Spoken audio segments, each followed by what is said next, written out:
Hello there. The protesting farmers are expanding their operations.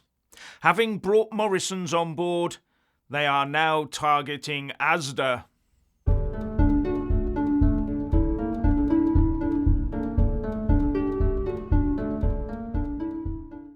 The farmers' protests are not going away. Just a few days ago, Farmers Weekly was reporting that Morrisons' Director of Agriculture, Sophie Throop, has publicly defended the retailer's commitment to supporting farmers amid growing concerns over proposed inheritance tax changes. And on the back of that success, the farmers are today targeting an ASDA store in Thurmaston on the outskirts of Leicester, reports the Telegraph, with the intent of getting the store manager there to formally support the farmers' cause, and then move on to other stores to get their backing. In a letter to be handed to the store managers, it says, "As local farmers, we are writing to express our gratitude for the support the public has shown us during these challenging times. This Friday, we will be visiting your supermarket with our tractors to engage with the community and highlight the importance of supporting British farming. We are particularly encouraged by Morrisons' recent declaration of support for British agriculture. We believe it sets a positive example for the industry. We kindly ask if your supermarket would consider backing this initiative as well."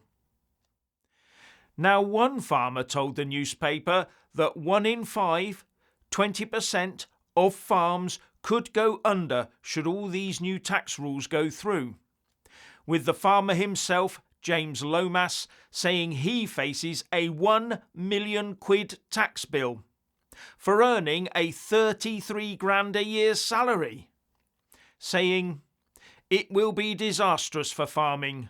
I do not really think the government has thought it through." Well, my answer would be, oh yes, they have thought it through, thoroughly. They want family farms off the land to be replaced by a couple of huge super farmers owned by the supermarkets perhaps, as well as freeing up land for wind turbines, solar panels and masses of new houses for newcomers. And as I mentioned in this morning's live stream, there is a new bill before Parliament that could accelerate this process. The Climate and Nature Bill. And although the document is not available on the government website yet, the word on the street is that this will be a private property killer. And if it mirrors a bill put forward by a Labour MP in the last Parliament that was stopped by the general election, then it does indeed spell bad news. Now, the current bill is a private member's bill put forward by a Lib Dem MP, Dr. Ros Savage. Generally, private members' bills are put forward for publicity but never make it onto the statute books except in rare circumstances. But this particular bill has two advantages. Firstly, it presses all the right buttons for the woke Lib Lab Green Con Uniparty establishment. And secondly, it is what is known as a ballot bill, in that MPs can enter a ballot at the start of a parliamentary session, and the first 20 that get pulled out of the hat can introduce a bill of their own choosing.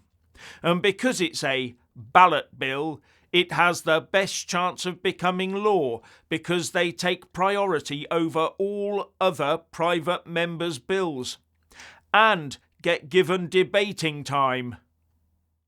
And it seems from what I've only heard, remember, that the general thrust of the bill will be to force all landowners to toe the line on all climate and nature diktats or face punishments up to and including being stripped of your land.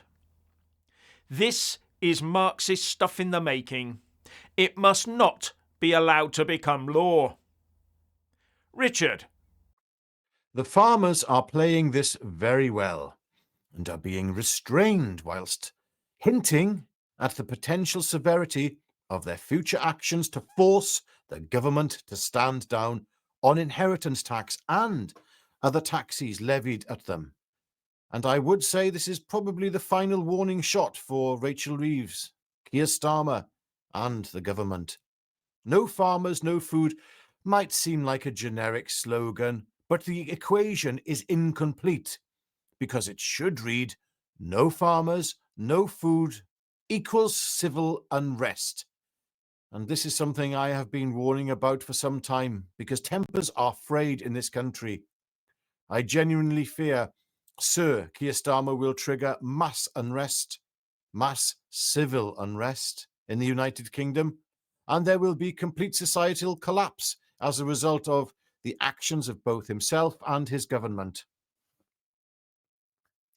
He and his disciples have attacked the pensioners, the farmers, whilst preparing to usher in austerity on steroids, something they criticised the Tories for, and all displayed for the world to see, with the backdrop of covering up for groomers and branding most of the nation as far right for not accepting the evil that has entered this land, and an evil he and his party have covered up, if not encouraged. Starmer will be forced to back down against the farmers, or the farmers will stop the food supply. And that will mean, well, I hate to say, we have a population teetering on the edge of civil unrest. I said this just now. We have watched our daughters live through hell in order to sustain a cultural, relativist, left-wing narrative.